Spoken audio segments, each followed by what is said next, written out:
Olá, mestrandos! Estou aqui com a professora Catiúcia Olá a todos e todas. e nós estamos aqui para fazer uma pequena síntese, né, da quinta quinzena. Nós estamos caminhando para a segunda semana dessa quinzena e aí para conversar um pouquinho por que a gente disponibilizou, né, três textos com temáticas diferentes, né?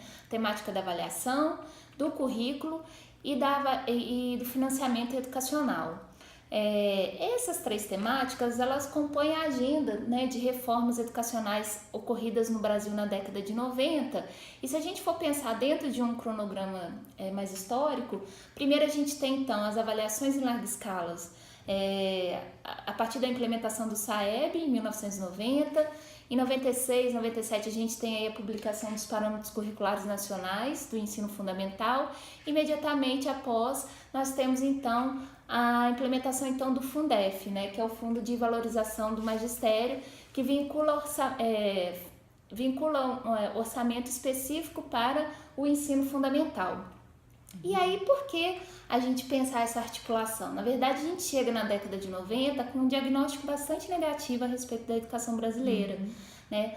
A gente chega no momento que as escolas tá havendo uma democratização do acesso nas escolas, então perfis diferentes, né, de crianças estão chegando nas nossas escolas e a gente não está dando conta de garantir a aprendizagem dessas crianças. E aí, como você identifica isso, né? Uma das possibilidades é através dessas avaliações em larga escala. E aí a gente tem, então, a partir do SAEB, esse diagnóstico mais concreto. E aí de perceber também, a partir desse diagnóstico das avaliações, de que o ensino ele tem sido dado, né, nesse período de maneiras muito distintas através dos seus sistemas de ensino. E aí vem então, né, o MEC propondo os parâmetros curriculares nacionais como uma proposta de fomentar uma formação pedagógica para instruir os professores então a construir os currículos nas escolas, né, considerando elementos mais gerais, mas valorizando também as especificidades regionais, né, ou locais onde está localizada a sua escola. Só que para tudo isso acontecer é preciso investimento, né? E aí que a gente vem então com a política do Fundef, vinculando orçamento específico para o ensino fundamental, muito motivado também por umas políticas de cunho mais internacional que pensava na universalização dessa etapa de ensino. E aí a gente tem então a implementação do Fundef, a gente hoje está já com o Fundeb, atuando em toda a educação básica, mas em princípio foram essas políticas que estiveram presentes aí, né, no início da década de 90.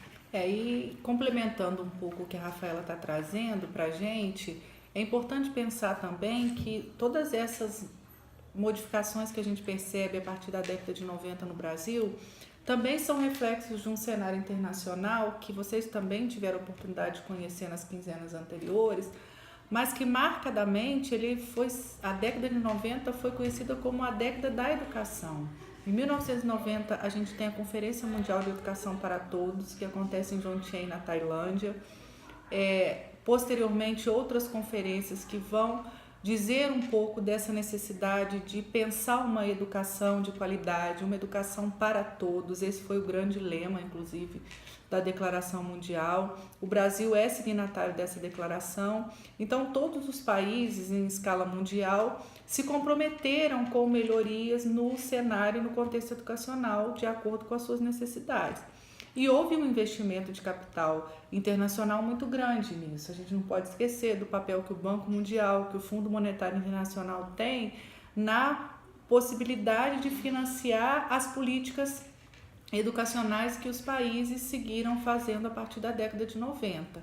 E o que era a contrapartida de todo esse investimento era exatamente a melhoria da qualidade da educação a partir dos níveis de diminuição do analfabetismo, de aumentar a escolarização da população, o número de matrículas, o acesso, a permanência, tudo que a gente vê acontecendo nas políticas e que a nossa Lei de Diretrizes e Bases, por exemplo, traz com muita clareza isso. Então, há uma vinculação entre política pública, financiamento e, consequentemente, as políticas curriculares que vêm nesse sentido de promover, então, essa mudança visando a melhoria não só em relação aos índices educacionais, mas a melhoria de uma organização curricular para o país que não se tinha, né? Antes da década de 90, a gente tinha iniciativas de estados na organização das suas propostas curriculares. A partir dos parâmetros curriculares nacionais, a gente passa a ter um norte, né, de um mínimo necessário que todos os estados brasileiros deveriam seguir no que se refere às políticas curriculares. E como a Rafaela trouxe, isso não engessa a possibilidade de ter um currículo padrão para todo o país. A ideia não é essa. A ideia é que os parâmetros norteiem a construção de políticas curriculares nos estados e nos municípios, tendo como base aquele mínimo necessário. E aí diminuir essas disparidades que historicamente a gente vê no nosso país. Isso. É porque mesmo com o currículo a gente vê que existem disparidades. Se nós olharmos os resultados educacionais, a gente vê a região sul, a região sudeste num patamar, quando você vai para o norte, nordeste, você já encontra uma outra realidade. Então essa necessidade de pensar políticas curriculares, né, coerentes com toda essa proposta, ela atrela o financiamento, a educação e as condições necessárias para isso acontecer. E eu acho que é importante a gente lembrar também que assim, essa proposta dos parâmetros curriculares já era um sinal do que estava previsto na Constituição, de você ter um mínimo curricular comum em todo o Brasil, que é hoje o debate da Base Nacional Comum Curricular, que inclusive divide muitas opiniões, né? Tem muita gente que é contra, tem muita gente que é a favor. Há uma pesquisa, inclusive, feita aqui pelo CAED, com mais de 3 mil diretores no estado de Minas, que sinaliza favoravelmente a construção de um currículo mínimo comum. Mas eu acho que a gente já pode caminhar para o final desse vídeo, que é bem curtinho mesmo, mas eu acho que reafirmar que a discussão que a gente está fazendo aqui em temas de reforma é só para mostrar da onde que surgiram essas políticas, né? Qual que foi o contexto político e histórico do surgimento dessas políticas, porque vocês terão essa discussão em disciplinas específicas. Esse semestre mesmo vocês já estão cursando a disciplina de financiamento de educação e aí vão ver com detalhes a respeito do Fundef, do Fundeb, e em semestres posteriores vocês terão então a disciplina de avaliação e também de currículo, no qual poderão aprofundar essas discussões. Então, acho que é isso, né?